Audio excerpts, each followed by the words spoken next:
Ryan, a big meeting today. Just give us an insight into what was discussed this morning. Well, it's actually been a couple of weeks since we've had any advice on, where the situation is. Then in the lead up to the meeting this morning, there was a League Two meeting after us as well. But in the lead up to the meeting this morning, we were issued with the guidance on how the potential, there was a draft guidance of how clubs could return to training and potentially play in the future, which probably would have scared a lot of clubs because the testing regime that was also costed out, it would be centrally arranged and each club would have to pay in League One, for example, the cost of testing players on a regular basis in order to complete the season was between 125 and £140,000. So that came out last night, I think it was. And then we had the meeting this morning. So there was a lot of discussion. The EFL board are of opinion that they still want to play the season where possible and it is safe to do so. And they want to leave it to the clubs to decide if there's any curtailment of the season. As people have probably seen online, there was a bit of chat last night that some of the clubs who are in and around the playoff positions are all adamant that they should play, and they spoke a lot this morning about playing. However, when I look at it from our club's perspective, which is I guess what all we're really interested in, to play the remaining 10 games from a cost point of view, with the potential for no crowds, you look at the cost of the testing, the lack of furlough money, the cost of hosting games, the cost of travelling to games, perhaps in 2 or 3 buses because we wouldn't be able to go on one bus to get with the social distancing rules. You're probably looking at the best part of £500,000 to play the remaining games. On the downside, the other side of that is that there's a potential that Sky might ask for some money back towards lack of the games that they were due in League One and League Two. But from my understanding, I think there's a possibility there that Sky would be okay with. We would only need to be a percentage of that, and if you divide that by the 47 clubs in League One and League Two, it's not massive amounts of money when it's potentially spread over future years. So it's a really difficult one. At the end of the day, in an ideal world, you want to play games, but I think morally we have to look at safety of players, safety of staff, and we as a football club have got a duty of care to ensure that all employees, whether that's players, coaching staff, whether it's stewards and matchday staff who would need to come in to finish the season, we've got to look after their health as well. And part of the guidance that came out, which is 47 pages, is quite concise. The players are potentially, for example, are only to train in groups of 5, to come in their kit. They're to be screened on arrival. They're not allowed in the dressing rooms apart from to use the toilet. They're not allowed in the restaurant. The gyms to be closed. Physiotherapies to be minimal. They're not allowed to do any contact. They can do some shooting drills, etc., etc. But it's very limited what they can actually do. So it's not an easy process. It's not an ideal world. But bringing people who are staff, at the end of the day, these are our staff at the football club back into a risk situation.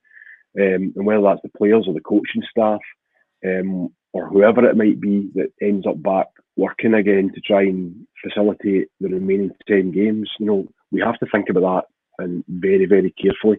Dave Edwards alluded to it the other day there about, in his interview with Sky Sports, about how he would have concerns about coming back. And I think as an employer, we have a concern for their welfare too, and that's very, very important to us. We've got to do the right thing. This is unprecedented circumstances we're in. We've got to. How does that look to football to suddenly come back and take an ambulance for games, to have a doctor there to facilitate that, which is taken away from the NHS, and also when you then take the financial aspects of it all, because suddenly it's going to cost us potentially up to £500,000, if not more, to facilitate games with no income at a time when the club has no income just now. Is it right and proper? And maybe it's a different position for us because we are where we are in the league and neither side of the top or the bottom end. But I think sometimes in football you have to look long term. You talked about that guidance, and obviously it's been given in a lot of detail. Do you think for a club at our level and many other clubs at our level, it's going to be quite hard logistically to implement as well? Well, there's a fair amount of involvement, for example, from the club doctor. They're also needing somebody to sign off liability for the whole thing, which I think it makes everybody a little uncomfortable if you're signing something off, which, you look at the COVID situation and how it's, the fatalities that's going around the country and the world. There's a real concern about that, but they're wanting you to sign this off as almost like, you're hit for it if something did go badly wrong. And, at the end of the day, nobody wants any of our staff to become unwell. Nobody wants any of our staff to be put at risk in it. And I get that, in life is full of risks, whether you go out to the supermarket, whether you drive your car or whatever. But, to put them in an environment, purely to play games, it doesn't sit right with me personally.